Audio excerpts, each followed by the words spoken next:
Bos Ducati beberkan, Marc Marquez juara sprint race GP Catalunya. Namun perasaannya justru hancur. Riuh rendah sorakan publik Catalunya menggema di tribun Circuit de Barcelona Catalunya pada Sabtu sore, menyambut berlangsungnya sprint race MotoGP 2025. Ajang ini menjadi salah satu seri yang paling ditunggu, bukan hanya karena atmosfer balapan di tanah Spanyol selalu penuh gairah, melainkan juga karena adanya duel emosional kakak adik, Marc Marquez dan Alex Marquez, yang berpotensi menciptakan sejarah baru. Alih-alih berakhir dengan duel sengit yang diimpikan publik, balapan ini justru menyuguhkan drama memilukan.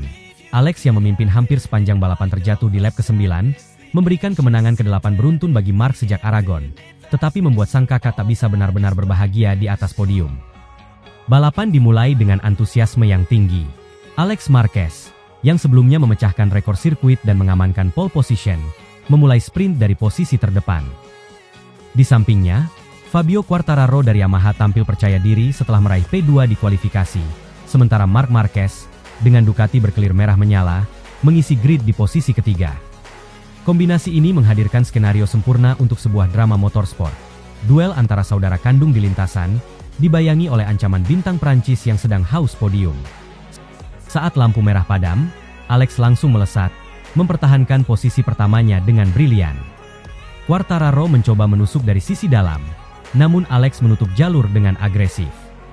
Marc, meski start cukup baik, memilih berhati-hati di tikungan pertama, menjaga jarak agar tidak terseret insiden yang kerap terjadi di lap pembuka. Fabio Di Giannantonio, yang start dari posisi ke-6, langsung tampil impresif dengan melompat ke posisi ke-4 pada 2 lap pertama, memberikan sinyal bahwa ia juga akan menjadi bagian penting dari balapan ini. Hingga beberapa lap, Alex masih memimpin dengan ritme balapan yang nyaris sempurna. Ia menjaga jarak setengah detik dari Quartararo, yang terus menempel ketat sambil sesekali mencoba mengintip celah di tikungan ke-4 dan ke-10. Marc berada di posisi ketiga, sekitar 8/10 detik di belakang Quartararo, seakan menunggu waktu yang tepat untuk melancarkan serangan.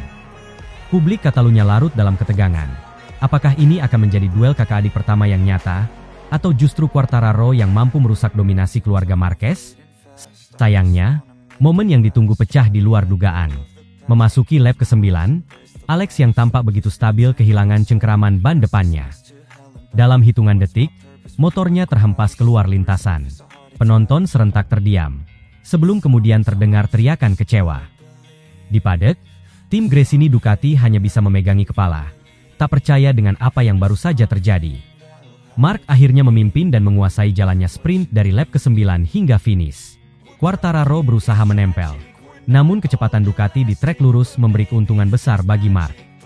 Sementara itu, Di Giannantonio dengan konsistensi luar biasa berhasil mengamankan podium ketiga. Kombinasi Marc Quartararo Di Gia menjadi formasi akhir podium, namun atmosfernya jauh dari kata normal.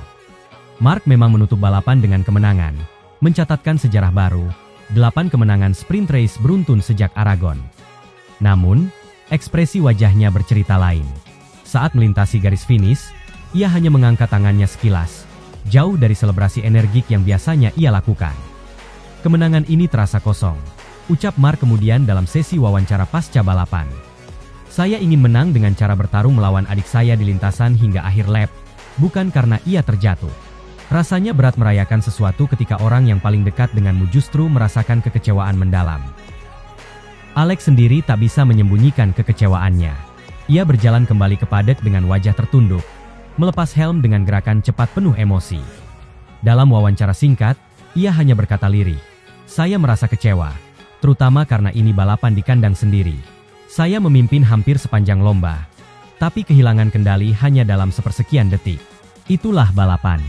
Yang lebih membuat saya terluka, saya tahu kemenangan kakak saya terasa tidak lengkap karenanya." Bos Ducati Corse, Gigi Dalinya, kemudian memberikan komentarnya yang syarat nuansa campur aduk.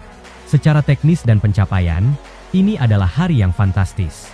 Marc mencatat rekor baru dan membuktikan konsistensinya luar biasa. 8 kemenangan sprint beruntun adalah sesuatu yang bahkan kami di Ducati pun sulit bayangkan sebelumnya. Namun, di sisi lain, kami juga memahami perasaan Marc. Ia tidak bisa benar-benar bahagia ketika saudaranya jatuh. Hari ini adalah hari yang manis sekaligus pahit bagi kami semua, ujar Dalinya kepada media. Podium Catalunya akhirnya berlangsung dengan suasana ganjil. Quartararo, meski puas dengan posisi kedua, tetap menunjukkan respek kepada Marquez bersaudara. Balapan ini sebenarnya milik Alex. Ia memimpin dengan sangat baik.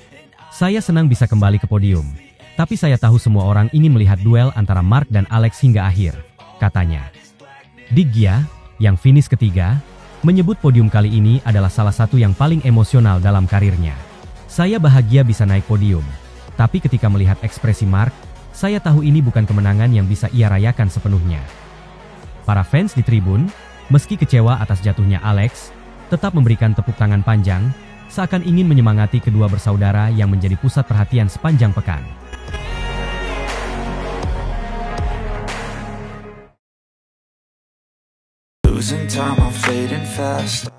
Bos KTM ketakutan, khawatir Marc Marquez sembunyikan time attack di latihan bebas MotoGP Barcelona untuk kelabuhi para rider KTM.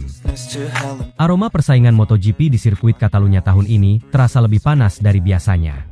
Bukan hanya karena atmosfer khas Barcelona yang selalu penuh dengan dukungan fanatik untuk para pembalap lokal, melainkan juga karena intrik yang muncul dari balik paddock. Di tengah sorotan besar terhadap performa luar biasa KTM yang kian menanjak, sang bos tim justru melontarkan pernyataan mengejutkan. Ia merasa ketakutan dan khawatir Marc Marquez sedang menyembunyikan time attack terbaiknya di sesi latihan bebas. Pernyataan ini bukanlah isapan jempol, melainkan refleksi dari perang mental yang kini semakin mewarnai jalannya musim MotoGP. Dalam sesi latihan bebas di Catalunya, KTM benar-benar tampil percaya diri. Pedro Acosta, pembalap muda andalan KTM, kembali menjadi pusat perhatian setelah mencatatkan waktu yang konsisten berada di papan atas. Keberanian Acosta menggeber RC16 tanpa rasa gentar di hadapan penonton Catalunya membuat publik tercengang sekaligus kagum. Brad Binder, rekan setimnya yang lebih berpengalaman, juga memperlihatkan performa solid meski tidak se-ekstrem Acosta dalam menekan batas motor. Namun, di balik rasa bangga terhadap performa pembalapnya, sang bos KTM justru menatap situasi dengan raut wajah penuh kecemasan. Ia mengaku tidak tenang melihat cara Marc Marquez menjalani latihan bebas di Catalunya. Meskipun catatan waktu Marquez stabil dan selalu berada di 5 besar, tidak ada satupun indikasi bahwa ia mengeluarkan potensi maksimal Ducati Desmosedici GP barunya. Marquez terlihat bermain aman, memilih kombinasi ban yang tidak terlalu agresif, serta menghindari momen time attack penuh yang biasanya digunakan pembalap untuk mencatat waktu tercepat di akhir sesi.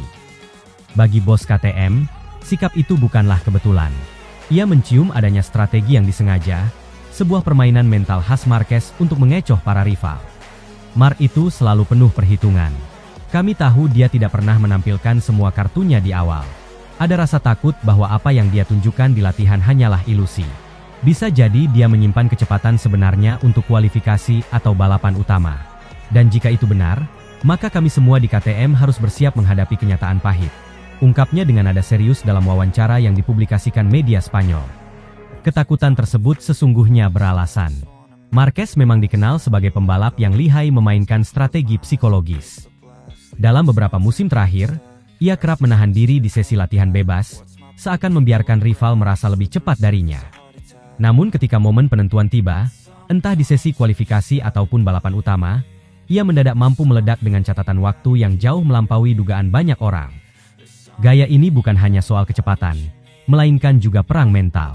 Rival yang sudah lebih dulu merasa percaya diri bisa tiba-tiba goyah ketika melihat Marquez menunjukkan level sebenarnya. Dan di MotoGP, keteguhan mental sama pentingnya dengan kecepatan mesin. Skenario itu semakin nyata ketika dilihat dari pilihan teknis yang digunakan Marquez di Catalunya. Selama 2 sesi latihan, ia tidak mencoba kombinasi ban lunak depan dan belakang secara bersamaan. Padahal kombinasi itu adalah kunci untuk mencatat time attack tercepat.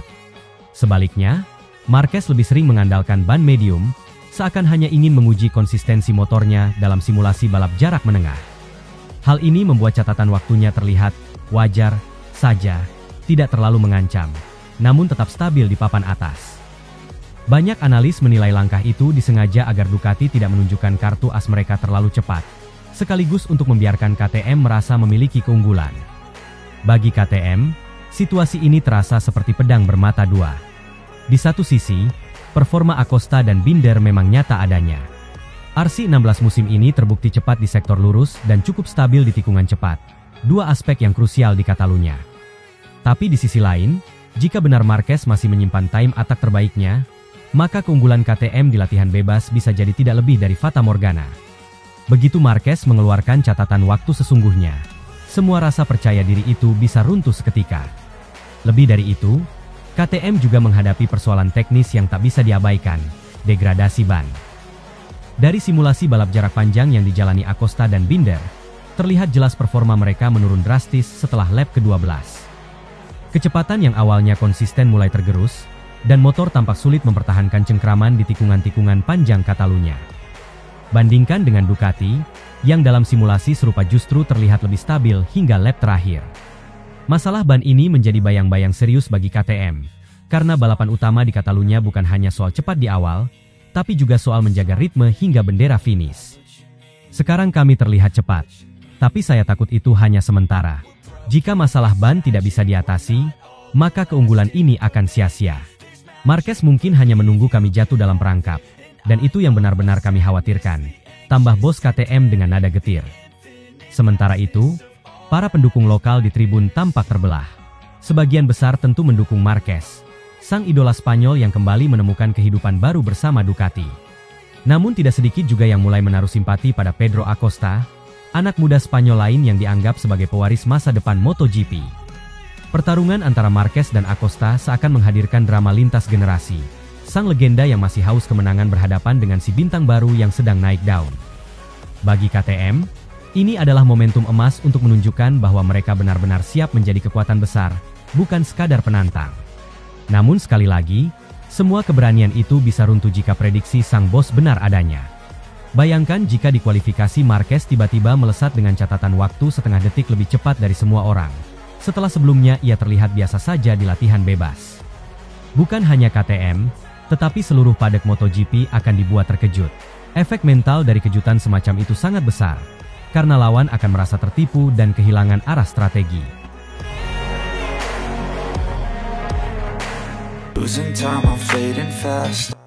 Jelang MotoGP Barcelona, Acosta kembali sesumbar bahwa Marquez akan gagal di sirkuit Catalunya. Hanya satu hari menjelang gelaran MotoGP Catalunya 2025, suasana padek di Barcelona dipenuhi ketegangan sekaligus euforia. Sorotan utama jelas tertuju pada dua nama besar yang saat ini menjadi pusat cerita. Marc Marquez, ikon MotoGP dengan segudang prestasi dan catatan sejarah, serta Pedro Acosta, pembalap muda sensasional yang berani menantang siapapun, bahkan sosok legendaris sekalipun. Persaingan keduanya bukan hanya berlangsung di lintasan, tetapi juga di luar balapan lewat perang kata-kata yang kian memanaskan atmosfer. Pada wawancara menjelang balapan, Acosta kembali melontarkan pernyataan yang memancing perhatian media global. Ia menilai Marquez tidak akan mudah mendominasi jalannya balapan di Catalunya, seperti yang terjadi di Hungaria beberapa pekan sebelumnya. Dengan gaya bicara yang penuh percaya diri, Acosta menegaskan bahwa sirkuit Barcelona Catalunya memiliki karakter berbeda, yang justru akan menguji kelemahan Marquez. Di Hungaria kemarin, semua terlihat sangat mudah untuk Marquez. Itu wajar, karena layout sirkuit Hungaria memang banyak menghadirkan tikungan kiri, dan kita tahu betul itu adalah jenis tikungan favoritnya. Tapi di Catalunya kondisinya sangat berbeda. Di sini lintasannya lebih banyak menuntut tikungan kanan, dan jika kita melihat sejarah, dia sering kesulitan di trek ini. Jadi menurut saya, di sini dia tidak akan bisa melaju semulus di Hungaria, ucap Acosta, sambil tersenyum seolah ingin menegaskan keyakinannya. Ucapan Acosta itu langsung menjadi bahan pembicaraan. Sebagian menganggapnya sebagai bentuk kepercayaan diri seorang talenta muda. Sebagian lain menilai pernyataan tersebut adalah bentuk siwar untuk memberikan tekanan psikologis kepada Marquez. Bagaimanapun, MotoGP tidak hanya soal kecepatan motor dan keterampilan mengendalikan mesin, tetapi juga permainan mental yang bisa menentukan hasil di lintasan. Sirkuit Barcelona Catalunya menghadirkan tantangan yang berbeda. Layout sepanjang 4,6 km itu memiliki kombinasi 14 tikungan, dengan mayoritas berupa tikungan kanan yang menuntut keseimbangan motor dan kestabilan penuh dari pembalap. Tikungan 3 misalnya, tikungan kanan panjang berkecepatan tinggi, menjadi salah satu sudut paling menuntut di seluruh kalender. Lalu ada tikungan 9, tikungan kanan cepat yang membutuhkan kepercayaan diri mutlak pada grip ban. Kedua tikungan itu kerap menjadi penentu bagi pembalap, apakah mereka bisa menjaga ritme atau justru kehilangan momentum. Sejarah juga menunjukkan bahwa Catalunya bukanlah sirkuit yang selalu ramah bagi Marquez. Meski ia pernah mencatat kemenangan, tetapi seringkali juga mengalami nasib buruk. Crash di sesi latihan, kehilangan grip depan di tikungan terakhir, hingga gagal finish karena terlalu memaksakan diri menjadi bagian dari catatan kelamnya di Barcelona. Momen paling diingat adalah insiden tahun 2020, ketika Marquez tersingkir akibat kehilangan kendali di tikungan cepat. Sebuah peristiwa yang menegaskan betapa sulitnya menaklukkan sirkuit ini, meski bagi pembalap sekelas dirinya. Pedro Acosta tampaknya memahami betul sejarah tersebut. Dengan menyinggung catatan buruk Marquez di Catalunya, ia seolah ingin membuka kembali luka lama dan menggunakannya sebagai senjata psikologis. Strategi seperti ini tidak asing di dunia olahraga, terutama motorsport, di mana setiap detail bisa dimanfaatkan untuk mendapatkan keuntungan. Namun, Marquez bukanlah sosok yang mudah terpancing. Saat ditanya mengenai komentar Acosta, ia merespons dengan tenang. Ia mengakui bahwa Catalunya memang tidak selalu bersahabat, tetapi menekankan bahwa setiap musim adalah cerita baru. Saya tahu Catalunya bukan sirkuit yang paling bersahabat bagi saya. Tapi setiap musim berbeda, setiap motor berbeda. Kami datang ke sini dengan paket yang lebih baik, dan saya akan mencoba menikmatinya. Balapan selalu ditentukan pada hari Minggu, bukan dari komentar sebelum lomba, kata Marquez sambil tersenyum tipis. Jawaban tersebut memperlihatkan kedewasaan seorang pembalap yang telah berulang kali menghadapi tekanan besar. Marquez paham bahwa balapan di rumah sendiri, di hadapan publik Catalunya yang selalu memberikan dukungan besar, akan menjadi ujian mental. Ia juga tahu bahwa sorotan media akan terus membandingkan dirinya dengan Acosta, yang dianggap sebagai pewaris tahta MotoGP. Persaingan keduanya kini digambarkan sebagai pertarungan dua generasi. Di satu sisi ada Marquez, juara dunia 8 kali, ikon MotoGP modern yang telah membentuk era baru dengan gaya agresif dan penuh risiko. Di sisi lain ada Acosta, pembalap muda yang baru naik ke kelas Premier, tetapi sudah menunjukkan keberanian luar biasa, bahkan tidak ragu untuk sesumbar di depan kamera. MotoGP seakan sedang menyaksikan transisi kekuasaan, di mana legenda hidup harus menghadapi penantang baru yang haus akan pembuktian. Selain faktor psikologis, balapan Catalunya tahun ini juga syarat dengan konteks teknis. Ducati, motor yang kini dikendarai Marquez, dikenal memiliki keunggulan dalam hal top speed dan stabilitas pengereman. Namun, Catalunya bukanlah sirkuit yang hanya menuntut kecepatan lurus. Di sini, akselerasi keluar tikungan dan kemampuan menjaga ban tetap awet menjadi kunci utama. Temperatur aspal yang cenderung panas juga sering membuat masalah degradasi ban, terutama di roda belakang. Jika tidak dikelola dengan baik, pembalap bisa kehilangan performa drastis di lap-lap akhir. Bagi Acosta, balapan di Catalunya akan menjadi kesempatan emas untuk membuktikan ucapannya. Jika ia berhasil mengalahkan Marquez di trek yang disebut-sebut sebagai titik lemah sang legenda, maka statusnya sebagai calon juara masa depan akan semakin kuat. Namun, jika justru ia yang gagal menyaingi Marquez, maka sesumbar yang dilontarkannya bisa menjadi bumerang, dianggap hanya sekadar omong kosong. Penonton di tribun Catalunya jelas menantikan duel ini dengan penuh antusiasme. Mereka sadar bahwa apapun hasilnya, balapan kali ini akan meninggalkan cerita besar.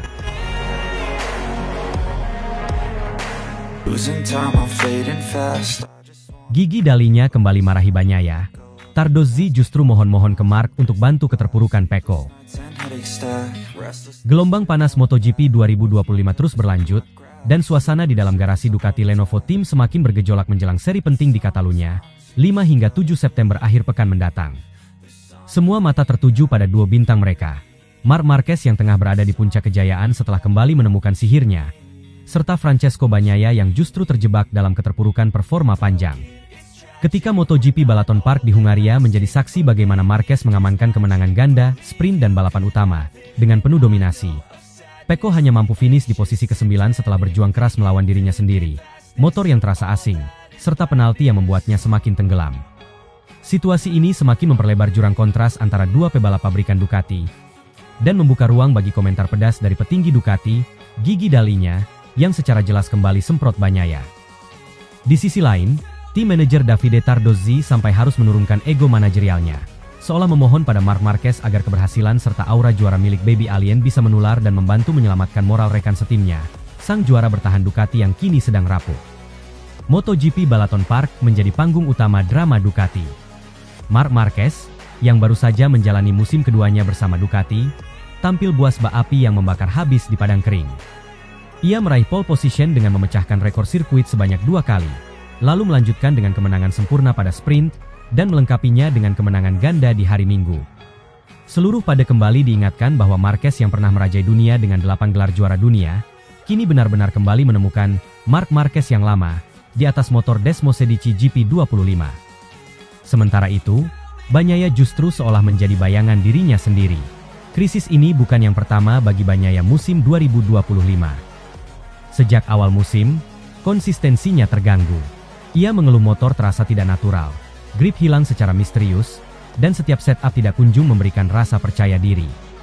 Bagnaia bahkan pernah menyampaikan secara belak-belakan bahwa 50 orang bekerja keras hanya untuk membantuku menemukan kembali failing yang hilang. Sebuah kalimat yang menandakan besarnya tekanan psikologis yang kini ia tanggung. Ducati pun menyadari masalah ini tidak bisa dianggap sepele. Karena pebalap nomor 1 mereka selama 3 tahun terakhir justru berada dalam salah satu periode terkelam dalam karirnya. Melihat situasi ini, Gigi Dalinya, General Manager Ducati Corse, tak mampu menahan diri.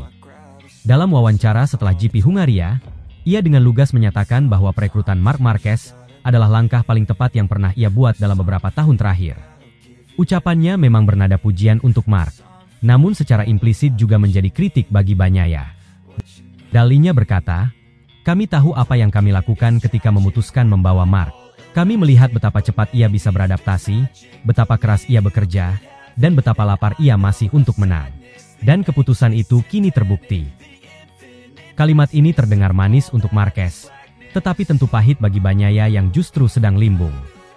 Dalinya memang mencoba menambahkan bahwa Pecco menunjukkan tanda-tanda positif setelah tim mencoba ubahan pada area pengereman dan masuk tikungan. Tetapi intinya jelas, manajemen Ducati kini sedang kehilangan kesabaran dan menginginkan hasil nyata, bukan sekadar alasan teknis. Namun, di balik sindiran sang bos teknis, justru muncul drama yang lebih emosional. Davide Tardozzi, tim manajer Ducati Lenovo, yang tampak benar-benar memohon kepada Marquez. Tardozzi sadar bahwa Bagnaia kini terjebak dalam pusaran ketidakpastian, dan hanya ada satu orang yang bisa menjadi cahaya di terowongan gelap itu, Marc Marquez. Dalam wawancara usai GP Hungaria, Tardozzi berulang kali menekankan bahwa hubungan Marc dan Pecco baik-baik saja. Yang membuat pernyataan Tardozzi mencuri perhatian adalah nada suaranya, bukan sekadar membela, tetapi seolah memohon. "Kami butuh Marc untuk terus menunjukkan profesionalismenya, untuk bekerja bersama Pecco, agar ia bisa menemukan kembali rasa percaya dirinya. Jika Pecco bisa belajar dari Marc dalam hal pengereman, cara masuk tikungan, dan kepercayaan pada motor, ia bisa kembali bersaing." Kalimat ini dibaca publik bukan sekadar harapan, melainkan doa seorang manajer yang mulai kehabisan cara. Dengan kata lain, Tardozzi sedang meminta Marquez, sang juara yang baru datang di tim, untuk menjadi penopang sekaligus inspirasi bagi Bagnaia. Bahkan meski itu bisa berarti mengorbankan sedikit fokus pribadi Marc pada perebutan gelar. Inilah titik paling menarik dari drama Ducati. Marc Marquez bukan hanya menjadi pemenang, tetapi juga dituntut untuk berperan sebagai penyelamat. Publik tahu bahwa MotoGP adalah olahraga individual, di mana setiap pebalap berjuang demi dirinya sendiri, bukan membantu rekan setim. Namun, keadaan Bagnaia begitu buruk hingga Tardozzi tak segan-segan mengisyaratkan permohonan itu. Seolah ia sedang mengatakan, "Marc, jangan hanya menang untuk dirimu sendiri, menangkan juga pertempuran batin rekan setimmu." Sebuah permintaan yang ironis, karena Marquez tentu tak punya kewajiban untuk itu. Ia datang ke Ducati untuk menjadi juara dunia, bukan menjadi terapis mental bagi rivalnya di garasi yang sama. Dengan latar belakang dramatis seperti itu, MotoGP Catalunya akan menjadi panggung yang sangat menentukan. Sirkuit Barcelona Catalunya selalu menyimpan cerita emosional bagi para pebalap Spanyol, terutama Marquez yang akan kembali tampil di hadapan publik negeri sendiri dengan status sebagai pahlawan Ducati. Ekspektasi padanya semakin tinggi, apalagi setelah 7 kemenangan beruntun yang kini membuatnya hampir tak terbendung dalam perebutan gelar juara dunia 2025. Sebaliknya, bagi Bagnaia, Catalunya bisa menjadi titik balik yang ia butuhkan. Jika ia berhasil menemukan kembali ritme dan mengimbangi Marquez, maka peluang untuk menghidupkan kembali musimnya masih terbuka. Namun jika ia kembali tenggelam di papan tengah, tekanan dari dalam tim akan semakin keras, bahkan bisa mengancam statusnya sebagai pebalap nomor 1 Ducati. Losing time, I'm fading fast.